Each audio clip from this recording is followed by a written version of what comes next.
जय जिनेन्द्र।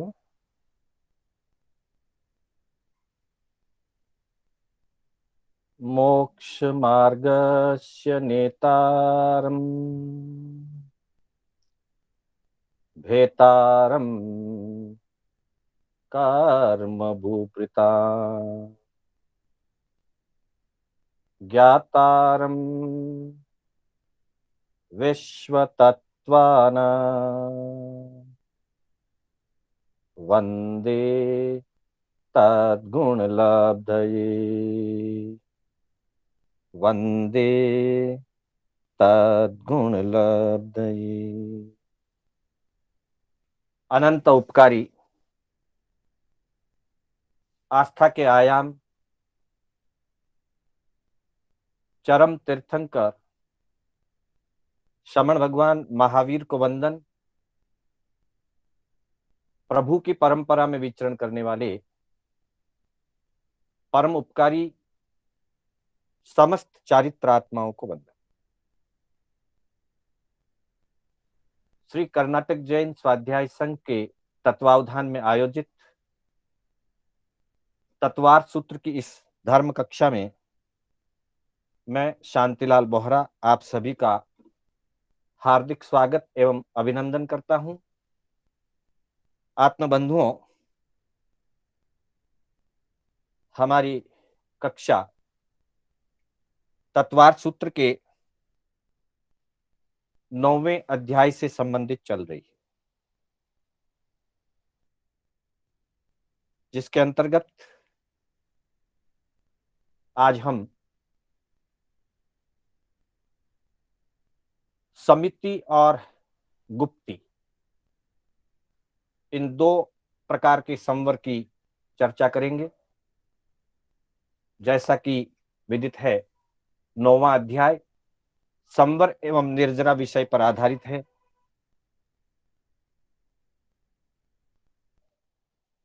गत कक्षा में हमने संवर का स्वरूप और संवर के भेद, इन दो बातों की चर्चा की थी।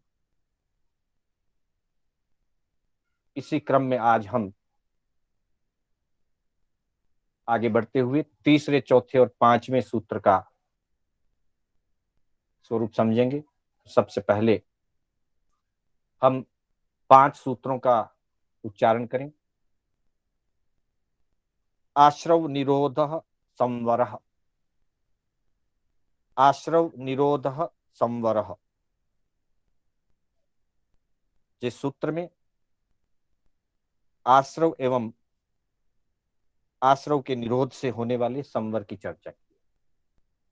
आश्रव का रुक जाना या आश्रव द्वार का बंद कर देना संवर कहलाता है, और वह संवर सगुप्ति समिति धर्मानुप्रेक्षा परिसह जय चारित्र्य। सगुप्ति समिति धर्मानुप्रेक्षा परिसह जय चारित्र्य तपसा निर्जराच।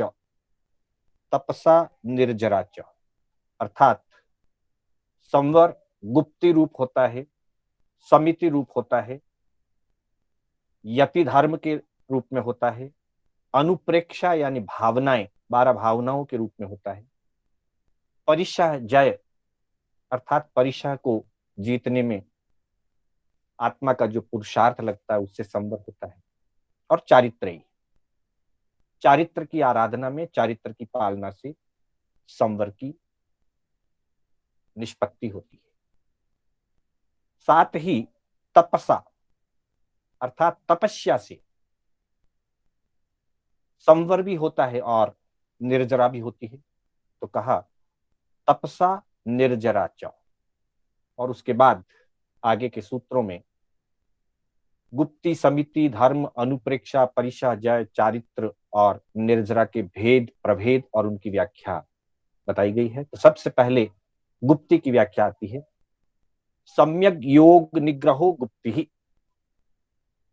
सम्यक योग निग्रहो गुप्ति ईर्याभाषैषणादान निक्षेपोत्सर्गः समितयः।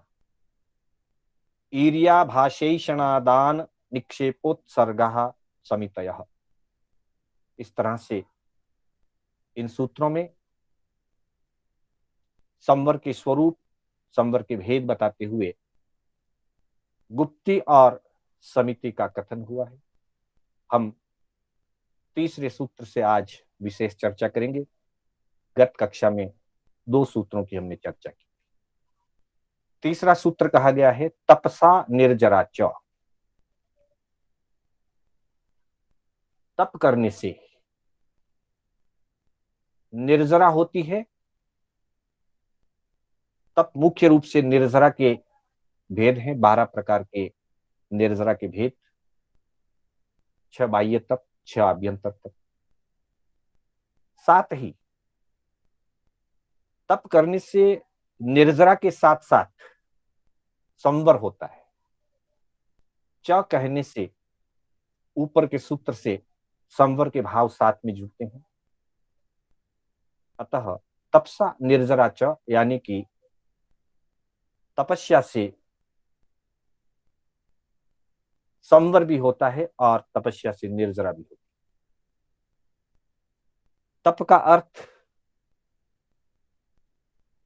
इच्छाओं का निरोध,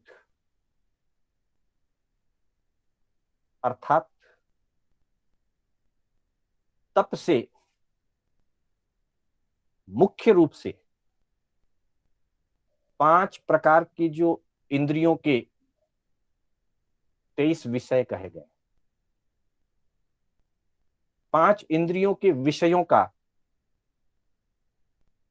त्याग करना तप है। 5 इंद्रियों में रसना इंद्री का जीतना बड़ा कठिन कहा गया है। इसलिए तप के दृष्टिकोण में भोजन का त्याग, आहार का त्याग वो प्रमुखता से दिखाई देता है। और जन सामान्य में तप की बात कहते ही या तप की चर्चा कहते ही आहार त्याग का सबसे पहले दिमाग में चित्र बनता है। आहार का त्याग तप है, पर मात्र आहार का त्याग तप नहीं है। आहार के प्रति जो इच्छा है, आहार के प्रति जो आसक्ति है, जिसे आहार संज्ञा कहा गया है, आहार संज्ञा को छोड़ना, आहार संज्ञा को घटाना और इच्छाओं को घटाना, साथ में आहार के साथ बाकी विषयों का भी त्याग होना, सभी प्रकार की इंद्रियों के विषयों का त्याग, कषायों का त्याग, तब वह तप बनता है।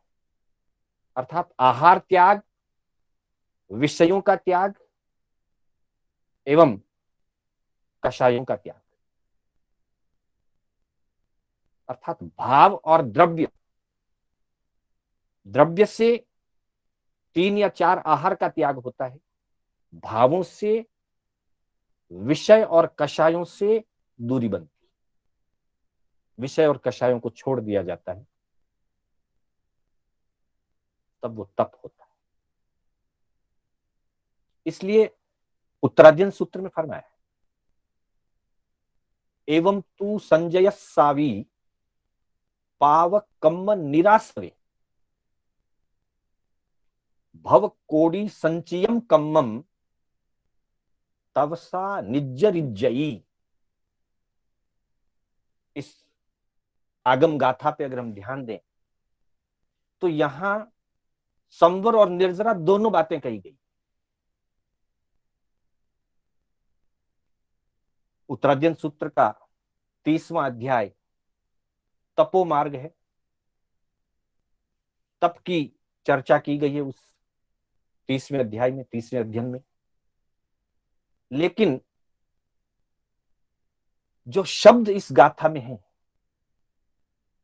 पावक कम्म निरासवे, पाप कर्मों का आश्रव, निराश्रव, आश्रव रुक जाता है। संयम से, तप की आराधना से, संयम पूर्वक तप की आराधना जब की जाती है, और जहां इच्छाओं और कषायों का और आहार का विधि पूर्वक सम्यक दृष्टिपने त्याग होता है, तो पाप कर्मों का आगमन रुक जाता है, कर्मों का आगमन रुक जाता है। और कर्मों के आगमन का रुक जाना या आश्रव का निराश्रव हो जाना, उसी का नाम संवर। आश्रव निरोध संवर। और तब साथ में एक लाभ होता है, तप और संयम के पालन से आते हुए अशुभ कर्मों को रोक दिया जाता है, यानी कि संवर की प्रवृत्ति। और साथ में कहा भव कोटि संचयम कम्मम, करोड़ों भवों के, सैकड़ों भवों के, करोड़ों भवों के, हजारों भवों के आत्मा में जो कर्म संचित हैं, तपसा निज्जरिज्जयी, तपस्या से उन कर्मों की निर्जरा हो जाती, अर्थात नए आते हुए कर्मों का रुकना हो जाता है और पूर्वबद्ध कर्मों की निर्जरा हो जाती है। इसलिए तप के माध्यम से संवर और निर्जरा दोनों प्रकार का धर्म फलित होता है। जब भी कोई साधक, कोई संयमी, संयत पुरुष, सम्यक दृष्टि साधक तप की निरतिचार, निर्दोष, शुद्ध तप की आराधना करता है, विधिवत करता है, प्रभु की आज्ञा के अनुरूप तप की आराधना करता है, तब वहां निरासवे यानी कि संवर की उपलब्धि होती है, और निज्जरिज्जयी अर्थात कर्मों की निर्जरा भी होती है। नए कर्मों का आश्रव रुक जाता है और पूर्वबद्ध कर्मों की निर्जरा हो जाती है। इसलिए जिन शासन में तप का बहुत बड़ा महत्व है, पर तप होना सम्यक चाहिए, शुद्ध, निर्दोष, निर्मल, प्रभु की आज्ञा के अनुसार अनुपालना होनी चाहिए। आगे इसके भेदों की व्याख्या आएगी जब और विशेष चर्चा करेंगे, पर यहां यह बात समझने योग्य है कि तप करने से संवर और निर्जरा दोनों उपलब्ध होते हैं, और मोक्ष की प्राप्ति के लिए दोनों अत्यंत आवश्यक है। निर्जरा भी अत्यंत आवश्यक है और साथ में संवर भी अत्यंत आवश्यक। अकेली निर्जरा अगर हो और संवर ना हो तो फिर वही स्थिति होगी कि पुराना कचरा साफ किया जा रहा है, खिड़की दरवाजे खुले हैं, हवा चल रही है, इसलिए नया कचरा वापस नियमित आ रहा है, तो सफाई हो नहीं पाएगी। इसलिए सफाई करते समय समझदार व्यक्ति सबसे पहला काम करते हैं, जैसे ही उनको किसी कक्ष की, कमरे की, हॉल की सफाई करनी हो तो खिड़की दरवाजे को बंद कर देते हैं, पंखा आदि चल रहा हो तो पंखे को बंद कर देते हैं, नहीं तो कचरा निकलता भी जाएगा और उड़ उड़ करके वापस बिखरता भी जाएगा। ठीक वैसे ही मोक्ष मार्ग में बढ़ने के लिए, आत्मा की शुद्धि के लिए निर्जरा के साथ संवर अत्यंत आवश्यक है, और संवर के साथ निर्जरा भी आवश्यक है, क्योंकि अनेकों जन्मों के जो संचित कर्म हैं, उन कर्मों की शुद्धि या उन कर्मों का निकलना तप के माध्यम से निर्जरा तत्व से होगा, और नए आते हुए कर्मों का रुकना संवर से होगा। अगले सूत्र में अब संवर के भेदों की चर्चा की जाएगी। चौथा सूत्र, चौथे सूत्र के अंतर्गत गुप्ती का स्वरूप कहा गया है। सम्यक योग निग्रहो गुप्ति ही, सम्यक योग निग्रहो गुप्ति ही, अर्थात सम्यक योग निग्रह गुप्ति। हमारे पास 3 योग हैं, मन का योग, वचन का योग और काया का योग।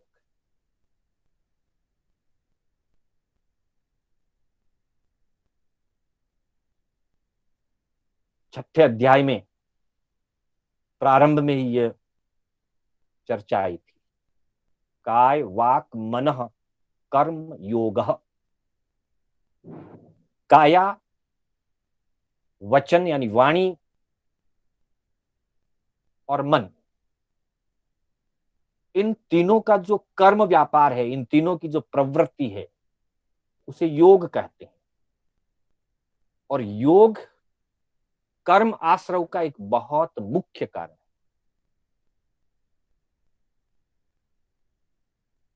जैसे जैसे योगों में चंचलता होती है, उस प्रकार से कर्मों का आश्रव होता है।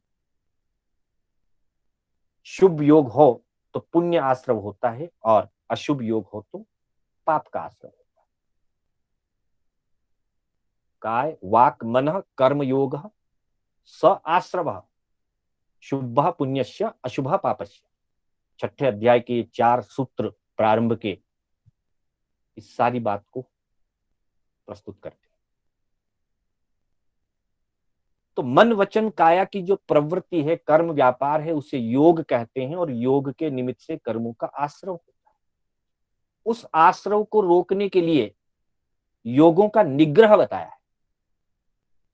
योग निग्रह अर्थात मन वचन और काया की प्रवृत्ति को रोकना, सीमित करना, घटाना। जितना हो सके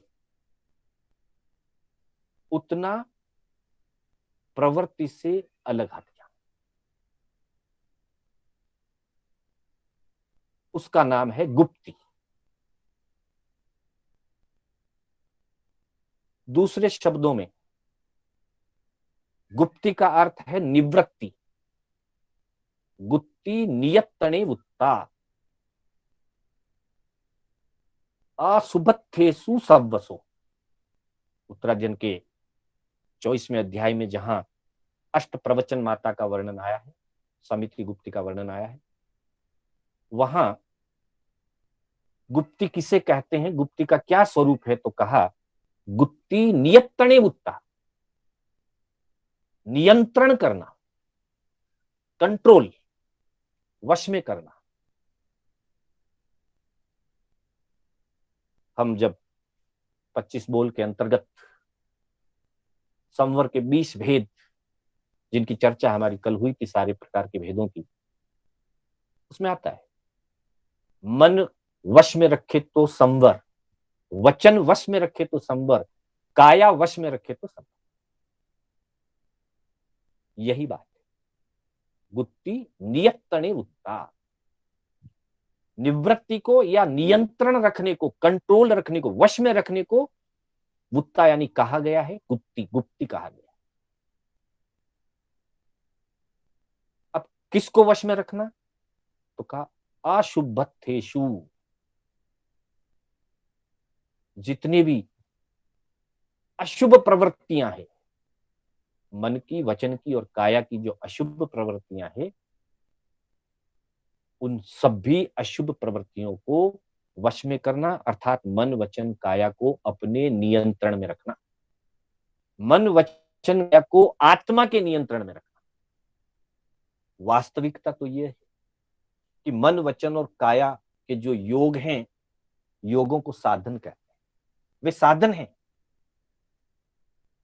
और इन साधनों का मालिक है आत्मा।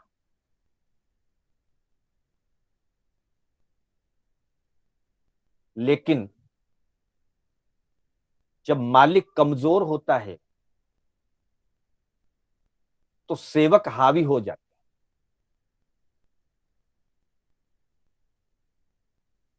मालिक मजबूत रहता है तो सेवक मालिक के नियंत्रण में रहता है। आत्मा में दृढ़ता रहेगी, आत्मा में दृढ़ता होगी, दृढ़ता का पराक्रम होगा, तो मन वचन और काया जो आत्मा के लिए सेवक हैं, साधन है, वो आत्मा के नियंत्रण में रहेगा, तब गुप्ती होगी। और यदि आत्मा कमजोर पड़ गई, आत्मा का पुरुषार्थ और पराक्रम अगर कमजोर हो गया, शिथिल हो गया, तो नौकर मालिक के सिर पर बैठ जाते हैं।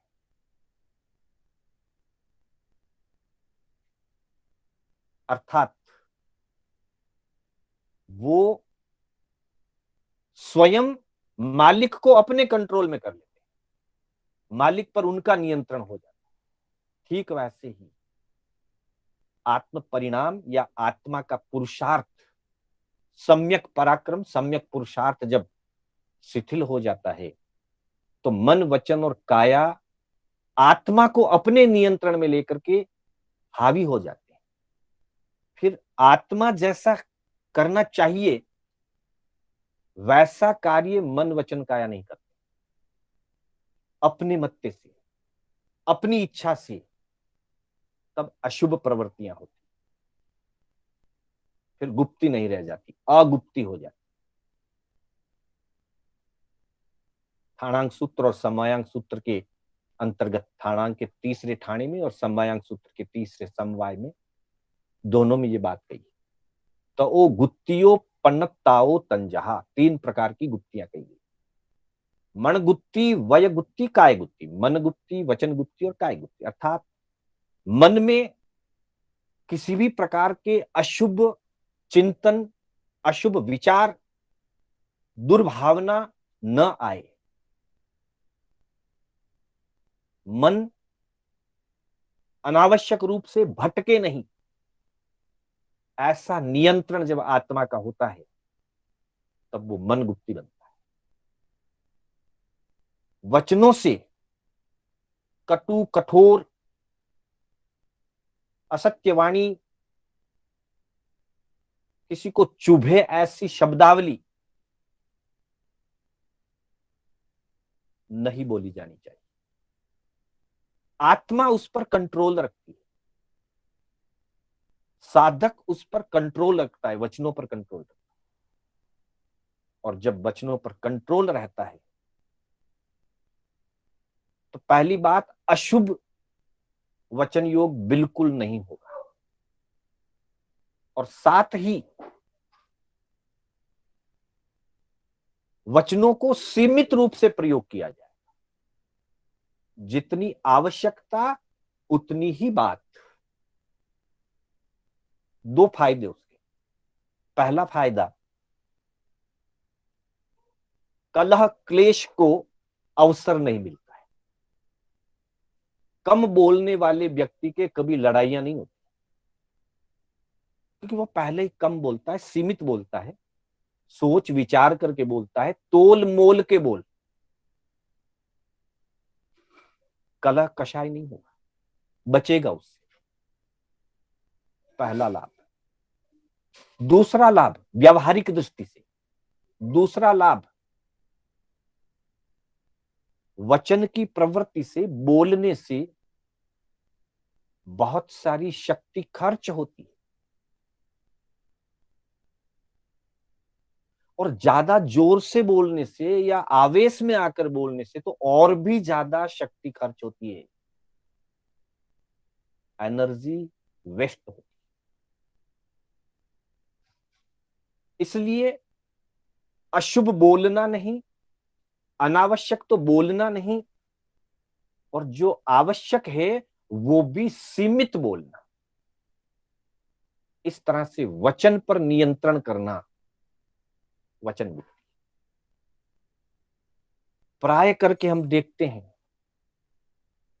ज्यादातर महापुरुष, संत पुरुष, महासतियां जी महाराज साहब प्रतिदिन नियम से कोई 12 बजे से 2 बजे मौन रखते हैं, कोई 1 बजे से 2 बजे तक मौन रखते हैं। कैसे जिनकी समय और अन्य अनुकूलताएं रहती है, पर प्रतिदिन मौन का अभ्यास कर। और प्रभु ने फरमा दिया है रात्रिकालीन 1 प्रहर रात्रि व्यतीत होने के बाद ऊंचे स्वर में बात ना करे, या तो बिल्कुल ना करे। अगर ज्ञान ध्यान चर्चा कुछ कर रहे हैं, कुछ पाठ परावर्तना कर रहे हैं, पाठ फेर रहे हैं, तो बहुत धीमे से फेर, ताकि अन्य साधकों को व्यवधान ना पड़े। आस पड़ोस में कोई ग्रस्त रहते हैं, उनके अपने आराम में व्यवधान ना पड़े। धीरे बोले, आवश्यक नहीं है तो बिल्कुल ना बोले। मौन, तो मौन की साधना से कषाय भी घटते हैं। जब बोलना ही नहीं है तो लड़ाई होगी। और वो तो एक व्यावहारिक रूप है। दूसरा, एनर्जी बचती है, शक्ति संग्रहित होती है। और शक्ति जब संग्रहित होती है तो वो फिर रचनात्मक कार्य में लगेगी, वो संवर में लगेगी, निर्जरा में लगेगी, तप में लगेगी। और अनावश्यक रूप से अगर अशुभ कार्यों में या वेस्ट में हमने अगर शक्ति का दुरुपयोग कर दिया, तो फिर विशेष साधना आदि के लिए शक्ति बचेगी। उत्तराध्ययन सूत्र में पहले अध्ययन में एक जगह फरमा है कि साधक को एकांत में बैठ करके, मौन रह करके स्वाध्याय आदि में, अध्ययन आदि में लगना चाहिए। अनावश्यक चर्चा ना करें, अनावश्यक वार्तालाप ना करें।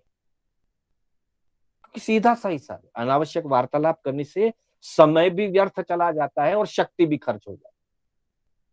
जब व्यक्ति का समय चला गया व्यर्थ में और शक्ति भी खर्च हो गई व्यर्थ में, अब जिसके पास समय भी नहीं बचा और शक्ति भी नहीं बची, वो क्या स्वाध्याय कर पाएंगे, वो क्या सेवा या व्यावच कर पाएंगे, वो क्या ध्यान आदि की आराधना कर पाएंगे? कुछ नहीं कर पाएंगे। इसलिए कहा अनावश्यक वार्तालाप ना करें, किसी प्रकार की कषाय प्रवृत्ति में इन्वॉल्व नहीं हो, एकांत में बैठ करके अपनी आराधना करे, साधना करे, स्वाध्याय करे, ध्यान करे।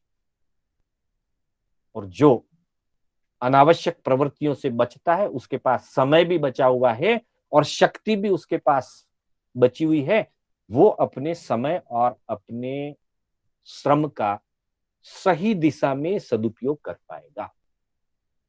तो व्यावहारिक दृष्टि से भी ये लाभदायी है, आध्यात्मिक दृष्टि से भी लाभदायी। तो वचन गुप्ति। और तीसरा, काय गुप्ति। काया का व्यापार, काया से होने वाली प्रवृत्ति शुभ भी हो सकती है, अशुभ भी हो सकती है। अशुभ प्रवृत्ति को नियंत्रित कर दे, ना करे, अर्थात अयतना से एक कदम ना रखे, आवेश में आकर के उठे बैठे नहीं, बिना देखे हुए दव दवस दड़बड़ करता हुआ ना चले, और आवश्यक नहीं है तो चले ही नहीं, बैठा रहे। तो काया के द्वारा जितने भी अशुभ व्यापार होते हैं, आवेश के कारण, अयतना के कारण, प्रमाद के कारण, उन सब अशुभ व्यापार का कंट्रोल करें, अशुभ व्यापार को रोक ले। अशुभत्थेषु सव्वसु गुप्ति नियतने, अशुभ प्रवृत्तियों पर नियंत्रण करने को गुप्ति का है। काया के द्वारा सेवा की जरूरत है तो जरूर करे, काया के द्वारा किसी की सहायता की जरूरत है तो जरूर करे, अन्यथा एक स्थान पर स्थिर आसन से बैठ करके ज्ञान दिया। इस तरह से मन, वचन और काया, इन तीनों को नियंत्रण में रखना, अशुभ का बिल्कुल त्याग और शुभ में जितनी आवश्यकता है उससे एक कदम भी एक्स्ट्रा नहीं। पर वो आवश्यकता है, उसको कैसे करना वो समिति में बताया जाए। गुप्ति का मतलब है रोकना, नियंत्रण में रखना। तो मन, वचन और काया की प्रवृत्ति को नियंत्रित करना, गोपन करना। आगमों में गुप्ति का एक अर्थ किया गोपन करना, यानी कि संवरित कर लेना। गुप्त शब्द से ही गुप्ति बनाया। गुप्त का मतलब होता है गोपित कर देना, कंट्रोल में रखना, इस तरह से। लेकिन सबसे बड़ी बात, वो कंट्रोल सम्यक रूप से होना चाहिए, दबाव से नहीं, हठ योग से नहीं, सहजता से, अंतर के भावों से, स्वभाव से, आत्मा के स्वभाव से, उचित ढंग से। जिद करके नहीं किया जा सकता, बांध करके नहीं बिठाया जा सकता किसी को। समझ पूर्वक जब योगों का निग्रह होता है, सम्यक रूप से योगों का निग्रह होता है, उसे गुप्ति कहते हैं। जैसे ये 3 गुप्तियां कही, वैसे ही 5 प्रकार की समितियां कही गई। 5वें सूत्र के अंतर्गत 5 समितियों की चर्चा हुई। समिति का मतलब होता है प्रवृत्ति, गुप्ति का मतलब है निवृत्ति, और समिति का मतलब होता है प्रवृत्ति। जब तक जीवन है, जब तक व्यवहार है, तब तक प्रवृत्ति भी रहेगी। पूर्ण रूप से सभी कार्यों को छोड़ करके, सभी कार्य बंद करके व्यक्ति एक ही जगह जड़वत होकर के बैठ नहीं सकता, गूंगा होकर के बैठ नहीं सकता। जीवन में प्रवृत्ति होती, तो प्रवृत्ति की जब जरूरत पड़े तो प्रवृत्ति सावधानी पूर्वक करे, यत्ना पूर्वक करे, जागृति पूर्वक करे। जागृति पूर्वक जो प्रवृत्ति होती है वह प्रवृत्ति समिति कहलाती। तो 5वां सूत्र, 5वें सूत्र में समिति की बात कही है। ईरिया भाषेषणादान निक्षेपोत्सर्गः समितयः। ईरिया भाषेषणादान निक्षेपोत्सर्गः समितयः, अर्थात ईरिया, भाषा, एषणा, आदान निक्षेप, उत्सर्गः समितयः, ये समितियां हैं। ईरिया, ईरिया का मतलब होता है चलना, भाषा का मतलब होता है बोलना, और एषणा का मतलब होता है आवश्यक आहार आदि, स्थान आदि, भंड उपकरण आदि, जो संयम के जीवन के लिए, संयमी की साधना के लिए जिन न्यूनतम आवश्यकताओं की व्यवस्था चाहिए होती, उनका निर्दोष रूप से, एषणा शब्द का अर्थ होता है शोधन करना, ढूंढना, रिसर्च करना, खोज करना, अर्थात निर्दोष आहार आदि की खोज करना। एषणा का एक दूसरा अर्थ भी होता है। एषणा का मतलब होता है आवश्यकता की मांग, आहार शरीर की आवश्यकता की मांग है, तो उसे सम्यक तरीके से पूर्ति का, उसका नाम है ऐषणा समिति। इसलिए गोचरी आदि निर्दोष ढूंढना, निर्दोष पात्र में ग्रहण करना और निर्दोषता के साथ बैठ करके आहार करना, वो ऐषणा समिति।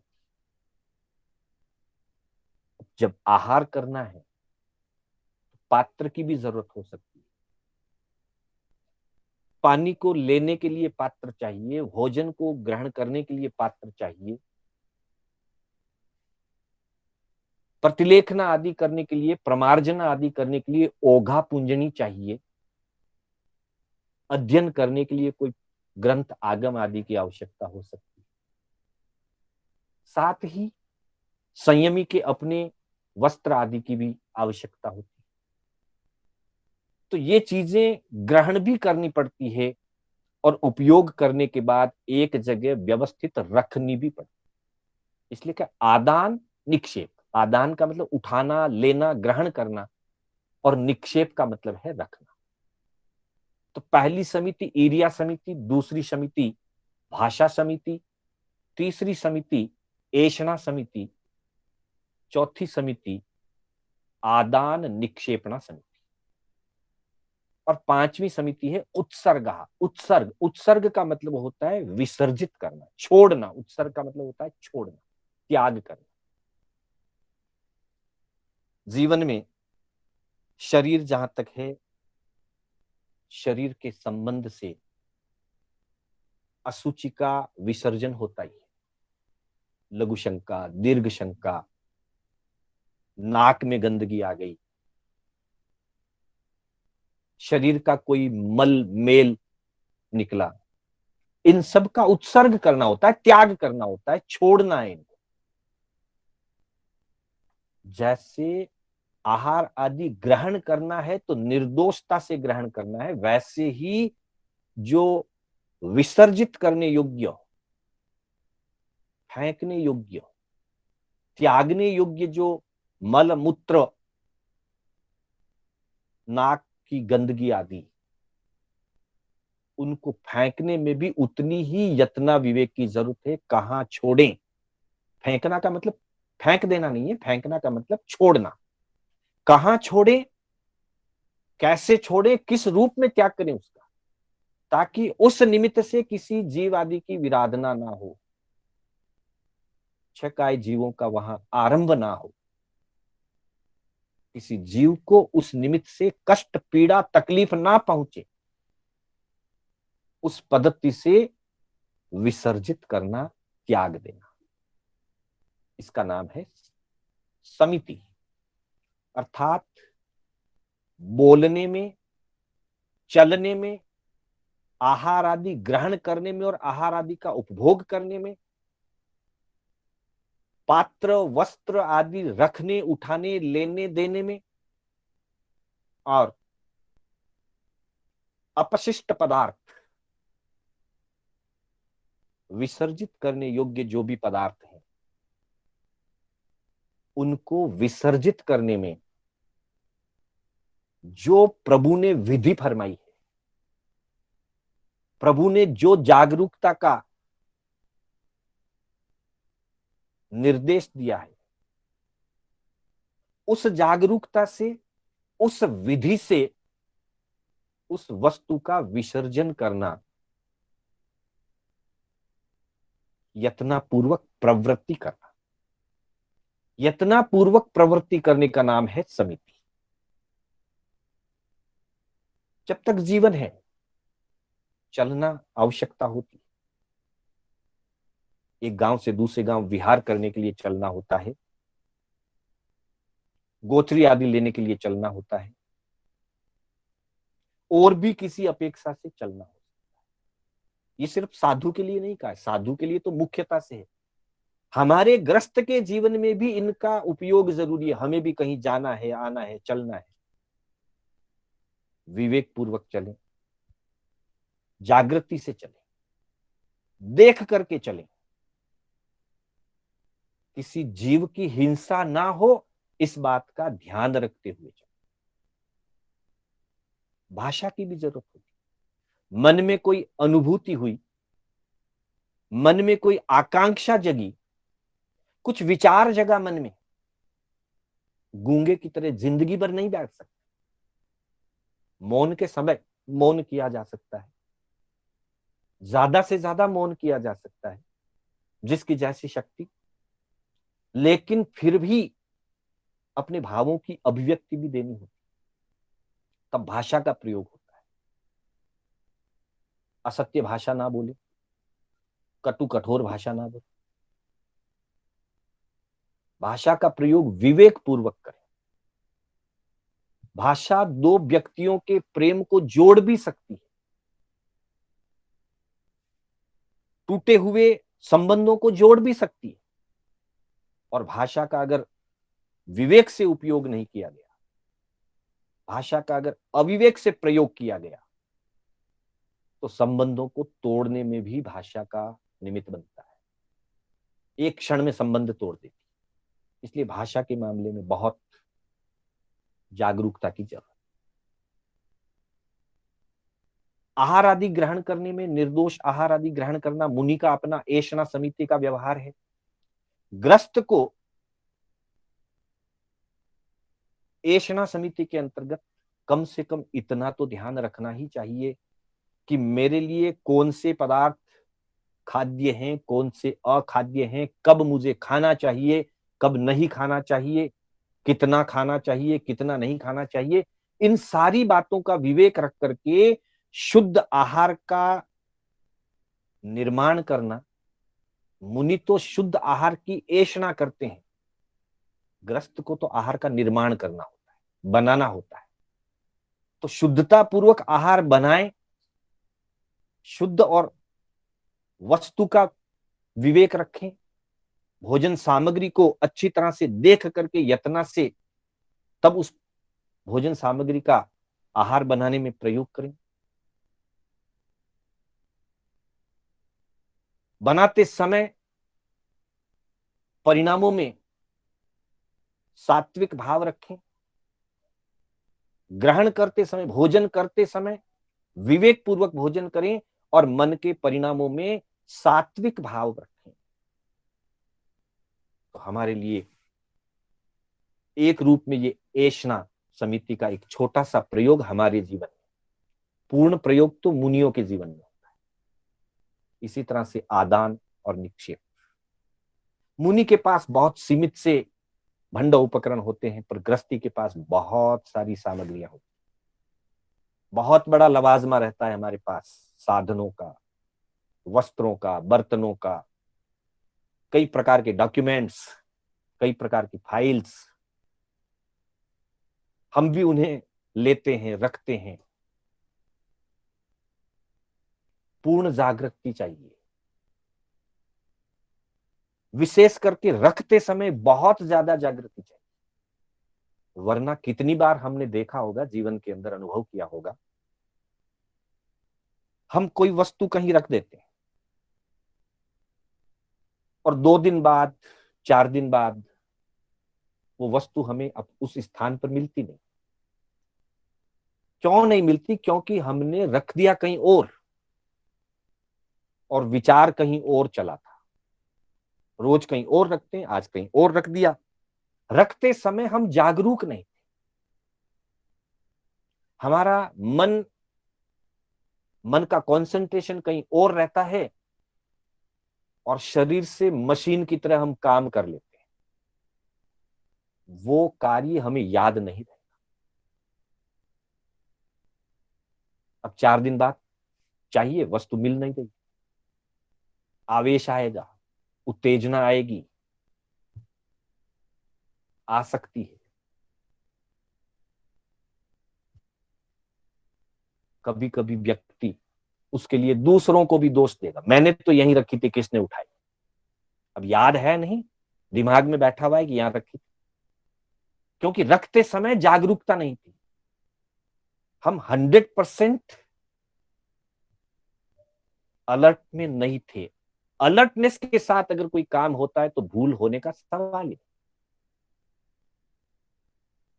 तो अब रख दी कहीं, याद नहीं आ रहा है, अब तनाव बढ़ रहा है, आर्त ध्यान हो रहा है, रौद्र ध्यान हो रहा है, गुस्सा आ रहा है, कर्मों का बंधन हो रहा है। वही अगर हम व्यवस्था पूर्वक प्रत्येक वस्तु को उसके स्थान पर रखें और कम से कम रखते समय जागरूक रहें, दो फायदे। पहला फायदा, जागरूकता से देख के रखेंगे उस स्थान में कहीं कोई कीड़ी चिंटी, कोई दूसरा मकड़ी मच्छर, कोई मकोड़ा आदि तो नहीं है कि हमारे रखने से वो दब के मर जाए। तो पहला तो अहिंसा का पालन हो जाएगा, यतना विवेक हो जाएगा। और दूसरा, विवेक पूर्वक रख रहे हैं, जागृति के साथ रख रहे हैं, हम होश में काम कर रहे हैं। अन्यथा कितने ही काम, फिजिकली तो हम होश में लगते हैं पर वास्तव में हम होश में नहीं होते, बेहोशी में हमारे काम हो जाते हैं और फिर वो वस्तु समय पर हमें याद नहीं रहती कहां रखा। इसलिए वस्तु को लेने और रखने में जागरूकता बनाए रखना, उसका नाम है आदान निक्षेपा समिति। और उत्सर्ग समिति, आज सबसे बड़ी समस्या है उत्सर्ग की। दुनिया में सब जगह वेस्टेज को कहां डंप करें, इतना अधिक वेस्टेज हो रहा है। तो पहले तो ये विवेक हो कि हमारा जीवन उस प्रकार से चले कि वेस्टेज कम हो। रिपीटली यूज होने वाली चीजों का ज्यादा प्रयोग करें, यूज एंड थ्रो वाली चीजों से बचें। जहां अति आवश्यकता है वहां अलग बात है, ग्रस्त के लिए। मुनि तो अपना अलग जीवन जीते हैं, उनका तो पूरा जो परिथावनिया समिति है, उत्सर्ग समिति को परिस्थापनिका समिति कहते हैं, वो तो अपने विवेक पूर्वक अपनी सीमित व्यवस्था होती है उसको अपने विवेक से परख देते हैं। पर गृहस्थी के जीवन में रोज डब्बा भर के कचरा निकलता है, थैला भर के घर से कचरा निकलता है, हर घर से निकलता है, कहां फेंके, कैसे फेंके। तो पहले तो वो जीवन शैली अपनाए कि कचरा कम हो, और फिर जिस वस्तु को भी फेंकना है, कचरे को कहीं विसर्जित करना है, तो विवेक पूर्वक धीरे से जाकर के विसर्जित करें, जो उसका उचित स्थान है वहीं जाकर के विसर्जित करें। अन्यथा कई बार कचरे के विसर्जन से भी लड़ाइयां होती है, अड़ोस पड़ोस में झगड़ा हो जाता है। अन्यथा दूसरों को गंदगी का एक बुरा सा विचार पैदा होता है, वो कहते हैं विवेक नहीं है, कहां कुछ फेंक देते हैं लोग। नहीं, ऐसा नहीं, विवेक पूर्वक। तो गृहस्थी अपने तरीके से इन 5 चीजों को अपने जीवन में फॉलो करते हैं, करना चाहिए। मुनि समिति के रूप में इन 5 का पालन करते हैं, कर्म निर्जरा होती है और नए कर्मों का बंधन रुक जाता है। गृहस्थी भी इन 5 चीजों में, मतलब बोलने में, चलने में, आहार आदि करने में, वस्तुओं के वापरने में, रखने में और वेस्टेज आदि को विसर्जित करने में सदा जागरूकता रखे, यत्ना विवेक रखे, समझदारी से कार्य करे। एक सेंटेंस में कहा जाए तो समझदारी से कार्य करे। समझदारी से कार्य करने पर उसके जीवन में अनुकूलता रहती है, जीवन में शांति बनी रहती है। अन्यथा लड़ाई झगड़ा क्लेश, भाषा समिति से भी लड़ाई झगड़ा हो सकता है। आदान निक्षेप से परिवार में ही बच्चों के साथ लड़ाई झगड़ा हो सकता है, मैंने तो यहीं रखी, किसने उठा दी वस्तु। विसर्जन में ध्यान नहीं रखें तो लड़ाई झगड़ा हो सकता है। 3 में तो सीधा लड़ाई झगड़ा होना। एरिया और भोजन, गमनागमन और भोजन, इनमें अगर विवेक ना रखें तो शरीर को बाधा है। विवेक पूर्वक नहीं चले तो ठोकर खा के गिरते हैं, चोट लगती है, शरीर को बाधा है। और भोजन में विवेक नहीं रखें तो फिर शरीर का बिगाड़ होता है, बीमारियां आती है, अस्वस्थता होती है, जड़ता बढ़ती है। तो व्यवहारिक दृष्टि से और आध्यात्मिक दृष्टि से, दोनों दृष्टियों से हमारे आगमों में जो जीवन शैली बताई, ये जीवन शैली एक तरह से, तो इनका बराबर पालन करें, यत्ना और विवेक से, जागरूकता से काम करें। थाणांक सूत्र और समवायांग सूत्र में दोनों जगह इनका वर्णन आया है। पंच समीयो पनत्ताओ, समितियां 5 कही गई है। तंजह ईरिया समीई, अर्थात चलने में यत्नापूर्वक प्रवृत्ति। आवश्यक, अनावश्यक तो चलना ही नहीं। भाषा समीई, विवेक पूर्वक वाणी का प्रयोग। ऐसना समीई, 42 दोष टाल करके आहार पानी ग्रहण करना और 47 दोष टाल करके भोगना, उपभोग करना, उसका नाम है ऐसना समीई। 3 रूप होते हैं इसके, ग्रहणेशना, गवेशना और परिभोगेशना। सबके मिला के 47 दोष टाल करके निर्दोष आहार पानी का उपभोग करना। आयान भंड मत निखेवना समीई, भंड यानी भंडोपकरण, मत यानी कोई छोटा मोटा कुछ भी, छोटे से छोटा या भंडोपकरण, सुई मात्र, कुशाग्र मात्र, पता ना, भंडोपकरण यत्ना से ले यत्ना से रखे, सुई कुशाग्र मात्र यत्ना से ले यत्ना से रखे। तो आयान का मतलब लेना, निखेवना का मतलब रखना। तो भंडोपकरण और छोटी से छोटी वस्तु को यत्ना से विवेक से लेना और यत्ना विवेक से रखना, ये निखेवना समिति, निक्षेप। और फिर उच्चार पासवण खेल सिंघाण जल परिठावनिया समिति, लघु शंका, दीर्घ शंका, नाक की गंदगी, शरीर का कोई मेल या विसर्जित करने योग्य अन्य कोई भी वस्तु है, उसकी परखने की जो विधि है, उचित स्थान पर उचित तरीके से निर्दोष रूप से परखे और परख करके वो सिरामी कर दे, वो है परिस्थापनिका समिति या उपसर्ग समिति। इस तरह से 5 समितियों की चर्चा हुई। आज थोड़ा 2-4-5 मिनट का समय अधिक निकल गया है, मैं कल से ध्यान रखूंगा। आप सभी का हार्दिक आभार।